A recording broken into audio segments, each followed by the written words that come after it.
साथियों नमस्कार, जय हिंद। आप सभी को दिल की गहराइयों से हार्दिक अभिनंदन और स्वागत करता हूं मैं अपने फेसबुक लाइव में। और आप सबको बहुत बहुत धन्यवाद जो इतना सारा प्यार, इतना सारा आशीर्वाद आप सब ने मेरे फेसबुक फैमिली और इंस्टाग्राम फैमिली ने बना करके रखा है। बीते दिनों एक अच्छा अचीवमेंट रहा मेरा सोशल मीडिया से। यह सब आप सबकी कृपा है, आप सबका आशीर्वाद है। आज मेरे फेसबुक लाइव में दोस्तों कुछ बातें हैं। बीते दिनों हमारे देश के प्रधान सेवक, प्रधानमंत्री आदरणीय श्री नरेंद्र मोदी जी ने कुछ अपील की इस देश से, खुद से नहीं, अपने पार्टी के नेताओं से नहीं, बल्कि इस देश के जो मिडिल क्लास है, जो गरीब है, जो मजलूम है, जो आदिवासी समाज है, जो पिछड़े दलित, इन लोगों से, अमीरों से नहीं अपने पार्टी के नेताओं से जो करप्ट हैं, मतलब कि इस देश के जो एक एलिट क्लास है, जो हायर लेवल के लोग हैं, उन लोगों से अपील नहीं है। ये अपील है इस देश के मध्यम वर्गीय व्यापारियों से और जो रोजमर्रा की जिंदगी में जो भाग दौड़ करते हैं उन लोगों से अपील है। मोदी जी त्याग मांग रहे हैं, देशभक्ति बुला रही है उनको। वो क्या क्या बोले हैं, उन्होंने 7 अपील किए। और ये अपील कब हुआ? जब बंगाल चुनाव आ गया, जब तमिलनाडु का परिणाम आ गया, जब केरला का परिणाम आ गया, पुदुचेरी का रिजल्ट आ गया, देश के विभिन्न राज्यों में जब चुनाव खत्म हो गए, तब हमारे देश के प्रधान सेवक ये ऐसे नौटंकीबाज, एक ऐसे ड्रामेबाज प्रधानमंत्री हैं। पहला अपील है इनका, जहां संभव हो वर्क फ्रॉम होम की प्राथमिकता दें। 1 वर्ष तक सोना न खरीदे, पेट्रोल डीजल की खपत कम करें और पब्लिक ट्रांसपोर्ट का उपयोग बढ़ाएं। खाने के तेल को सीमित उपयोग करें। रासायनिक उर्वरकों की जगह प्राकृतिक खेती अपनाएं। विदेशी उत्पादों की बजाय स्वदेशी वस्तुओं की प्राथमिकता दें। 1 साल तक विदेशी यात्रा से बचें। अब ये 7 पहलुओं को समझते हैं एक एक करके। पहला अपील है कि जहां संभव हो वर्क फ्रॉम होम करिए। ये मोदी जी का है। अपील करते हैं 6:30 बजे और 2 घंटा बाद 8:30 बजे पहुंच जाते हैं कहाँ? गुजरात। मोदी जी, आप देश से त्याग मांग रहे हैं तो आप कितना त्याग कर रहे हैं देश के लिए और अपने इस मातृभूमि के लिए? क्या इस देश में आप प्रधानमंत्री हैं, इस देश के प्रधान सेवक हैं, क्या आपका देशभक्ति मर गया है? क्या आपका देशभक्ति नहीं पुकार रहा है कि हम भी अपने पीएमओ ऑफिस से बैठ करके सिर्फ वर्चुअल रैली करें, लोगों को सिर्फ टीवी पर हाथ हिलाएं? लेकिन 6:30 बजे अपील करते हैं, 8:30 बजे गुजरात पहुंच जाते हैं। वर्क फ्रॉम होम आप भी कर सकते हैं। अपने नेताओं से बोलिए जो ये काफिला लेके चलते हैं, इतनी लंबी लंबी कतारें लगा करके, हजारों लीटर तेल पर डे फूक देते हैं, इन लोगों से बोलिए कि अपने घर के ऑफिस से बैठ के प्रचार प्रसार करें। समझ में आ जाएगा कि आप कितना सीट लेके आते हैं। ईवीएम हटा दीजिए तो समझ में आ जाएगा कि कितने राज्यों में चुनाव जीतते हैं। दूसरा कि 1 वर्ष तक सोना मत खरीदिए। सोना से जो लोग जुड़े हैं, मतलब सोनार व्यापारी, जो स्वर्णकार भाई लोग हैं, ये कट्टर मोदी जी के फैन, मतलब कहे तो अंधभक्त ही लोग, अंधभक्त कट्टर। 1 साल अगर सोना कोई नहीं खरीदेगा तो इस देश में बड़े पैमाने पर इस रोजगार से करोड़ों परिवार जुड़ा हुआ है। ज्वेलरी शॉप से या फिर इस बिजनेस से करोड़ों लोगों का घर चलता है। कोई भी ऐसा दुकान नहीं है जहां पे कम से कम मिनिमम 5 लोग जुड़े हों। और 1 साल तक सोना की खरीद बिक्री पर रोक लग जाए, कोई नहीं खरीदेगा, तो 1 करोड़ लोग बेरोजगार हो जाएंगे। 1 करोड़ नहीं बल्कि कई करोड़ लोग बेरोजगार हो जाएंगे। विशाल भाई नमस्कार, क्या हालचाल? बहुत बढ़िया है हम। 1 करोड़ लोगों का रोजगार छोड़िए, कई करोड़ लोग इस रोजगार की वजह से अपने घर नहीं चला पाएंगे। तीसरा अपील है कि पेट्रोल डीजल की खपत कम करें और पब्लिक ट्रांसपोर्ट का प्रयोग करें। मोदी जी 6:30 बजे अपील करते हैं, 8:30 बजे गुजरात जाते हैं, सैकड़ों गाड़ियों की काफिला लेकर के। आप भी बस से चले गए होते। आपका सिर्फ देश के लोगों से अपील करना है। अपने बारे में आप लोगों को क्या संदेश दे रहे हैं? एक हमारे लाल बहादुर शास्त्री जी थे, जब 1965 में देश पाकिस्तान से युद्ध कर रहा था, धन, जन और अनाज की भारी व्यापक और क्षति पहुंचा था। तो शास्त्री जी खुद भूखे थे और अपने घर के लोगों को भूखे रखवाए एक समय। और इस देश के जो प्रबुद्ध लोग थे, जो संपन्न लोग थे, उन लोगों से बोले कि आप एक वक्त का खाना छोड़ दीजिए ताकि जो निम्न हाशिए पर खड़े लोग उन तक अनाज पहुंच सके। देश में डीजल पेट्रोल की कमी है, सबको पता है। ये इलेक्शन की वजह से आप चुप थे। लेकिन सवाल यह है कि आप 1 घंटा पहले कहते हैं कुछ और हैं, सैकड़ों की तादाद में जाते हैं और हजारों लीटर पेट्रोल डीजल फूंक करके चले आते हैं। आप उसमें अपने भाषण में इलेक्ट्रिक वाहन का जिक्र किया था। आपके काफिले में कितने इलेक्ट्रिक वाहन घूमते हैं ये बताइए। किसी ने कोई देखा है तो कमेंट करिए। चौथा था खाने के तेल का सीमित उपयोग करिए। सही है, क्योंकि देश का जो विदेश नीति है और देश की जो स्थिति है, आपने बहुत अच्छा नेतृत्व दिया कि सिर्फ 12 सालों में ही लोगों को थाली से अब खाने का तेल भी छीनने वाला है।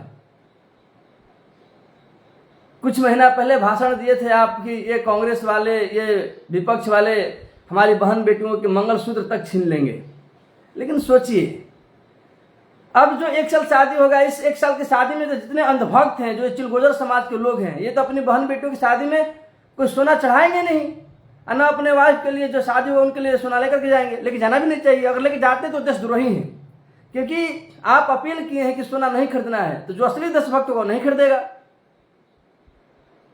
क्योंकि ऐसे भी सोना का रेट हाई है। मेरा भाई कमेंट कर रहा है विशाल की सोना का रेट क्या चला गया। सही बात है, नहीं खरीदेगा मिडिल क्लास को छोड़े कहाँ है। मिडिल क्लास के बच्चे रोजगार के लिए लाठियां खा रहे हैं, दर दर भटक रहे हैं। केंद्र की वैकेंसी को आपने कहां से कहां लाके खड़ा कर दिया। एक आप नीट का एग्जाम देखिए, 2024 में भी जो धांधली हुआ और 2026 में भी 3 मई को पेपर हुआ और आज पिछले दिनों कल रद्द कर दिया गया। तो एनटीए जो एजेंसी है उसमें तो आपके लोग बैठे हुए हैं, उसे सही ढंग से कंडक्ट करवा नहीं पा रहे हैं। तो जो मिडिल क्लास के जो बच्चे हैं, जो सपने देखते हैं कि हम मेहनत करके संघर्ष करके नौकरी पाएंगे, नौकरी तो खत्म कर दिए, रोजगार भी खत्म हो गया। निजीकरण का आपने बढ़ावा दिया, उस निजीकरण में कौन जाएगा?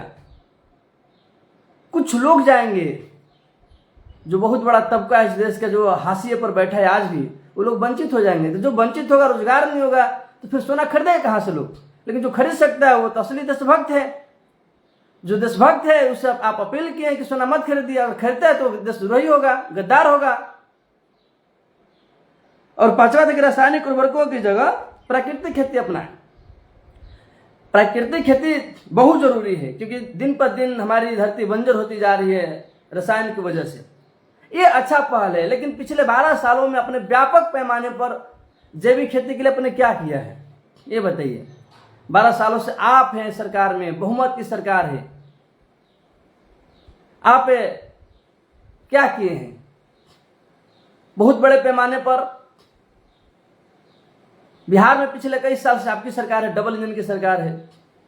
2 फैक्ट्री कोई बताए बिहार में कि जैविक उर्वरक के लिए कोई लगाया हो बड़े पैमाने पर, इतना बड़ा आबादी वाले राज्य में। 5वां था कि विदेशी उत्पादों की वजह स्वदेशी वस्तुओं की प्राथमिकता दे। सही बात है, स्वदेशी वस्तु अपनाएगा लोग तो देश का रेवेन्यू बढ़ेगा। लेकिन मोदी जी आप खुद समझिए कि आप जो घड़ी पहनते हैं, जो चश्मा पहनते हैं, जिस कार से आप घूमते हैं, जिस प्लेन में आप घूमते हैं, उसमें कितने ऐसे वस्तु हैं जो स्वदेशी है।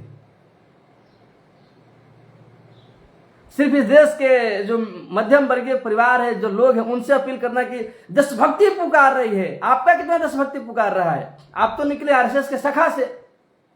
आरएसएस के भी देशभक्त था ही नहीं। आरएसएस के जो संस्थापक थे उन लोगों का विचार क्या था, मैं तमाम दोस्तों से, नौजवान साथियों से कहूं थोड़ा सा पढ़िए कि जब आरएसएस 1925 में बन रहा था तो उनके विचार क्या थे।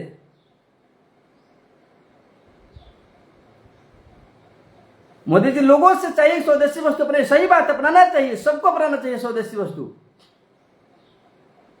लेकिन आप प्रधान सेवक हैं, देश के बहुत बड़े आइकॉनिक हैं, लोग आपको देखता है, लोग आपको फॉलो करता है, लोग गर्व करते कि हमारे देश के प्रधानमंत्री का सीना 56 इंच का है। जब 56 इंच का है तो हमारा 56 इंच वाला प्रधान सेवक कितने स्वदेशी वस्तुओं का प्रयोग करता है।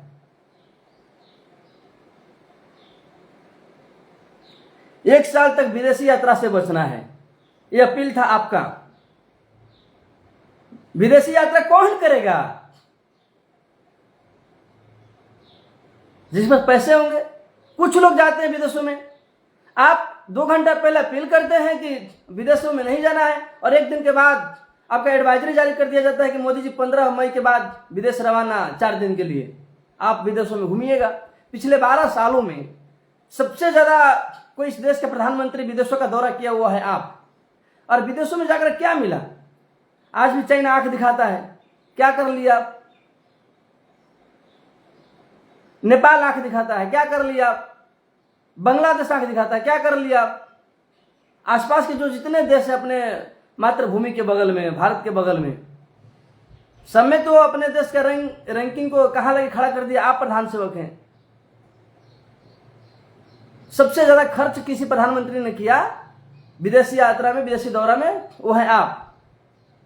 जब हमारा देश के प्रधानमंत्री इतना विदेश यात्रा करने के बाद भी जब ये आदेश लेना पड़े, अमेरिका आदेश देगा कि हम कहां से तेल खरीदेंगे, कहां से तेल नहीं खरीदेंगे, तो फिर किस लिए विदेश यात्रा जाते हैं?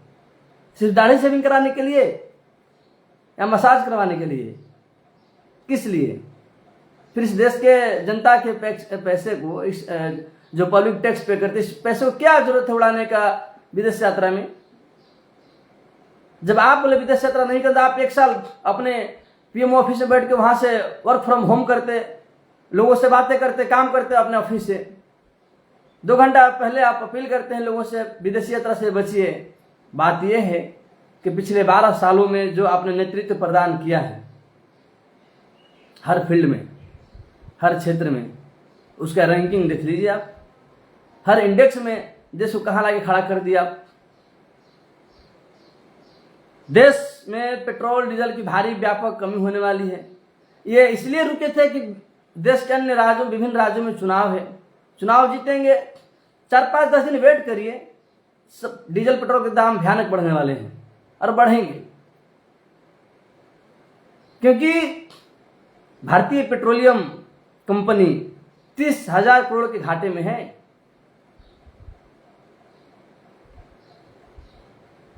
आरबीआई के पास जो गोल्ड रखा हुआ था, वो गोल्ड दिन पर दिन घट रहा है। रुपया डॉलर के मुकाबले 95-95, यही प्रधानमंत्री थे हमारे जो कभी बोलते थे कि रुपया कैसे गिरता है। जब नेतृत्व कमजोर होता है तो रुपया गिरता है। उस समय रुपया 67-68 रुपया था प्रति डॉलर, आज प्रति डॉलर 95 रुपया। इसका मतलब कि आप स्वीकार करते हैं कि आपका नेतृत्व फेल है, आप कुछ लोगों के लिए काम करते हैं। इस प्रधानमंत्री के कार्यकाल में सिर्फ और सिर्फ गुजरात के लिए काम हुआ है और किसी राज्य के लिए काम नहीं हुआ है। तंत्र लगा करके, प्रशासन लगा करके, एजेंसियों लगा करके विपक्ष के नेताओं को परेशान करना है, जेल में डालना है उनको, और खुद चुनाव जीतना है, जैसे भी जीतना पड़े। बस यही नीति रहा है।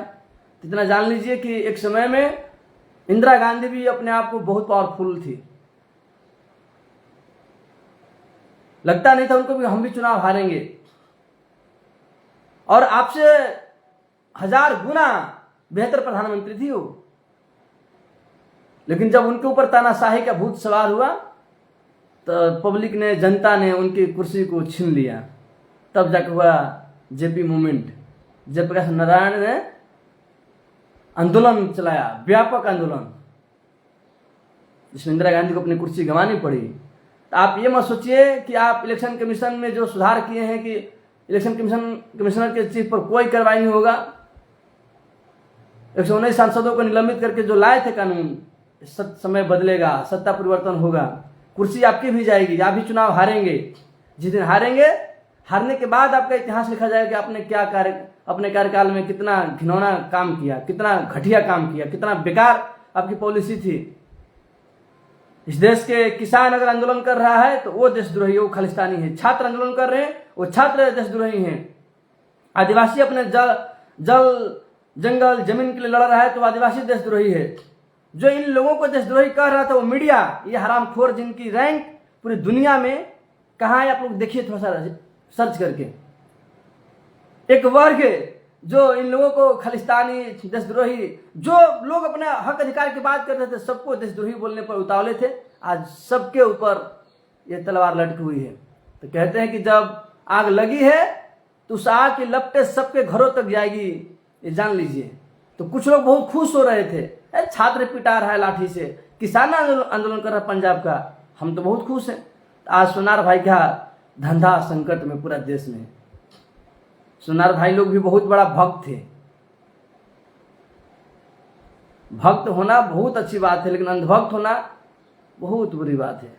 तो आप सब हमारे मोदी जी के साथ अपीलों को फॉलो करिए। आप देशभक्त हैं और फॉलो करना परम कर्तव्य है। बाकी सबको जय हिंद, नमस्कार।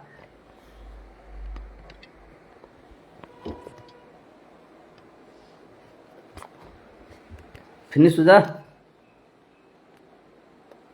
नेट काम नहीं कर रहा है।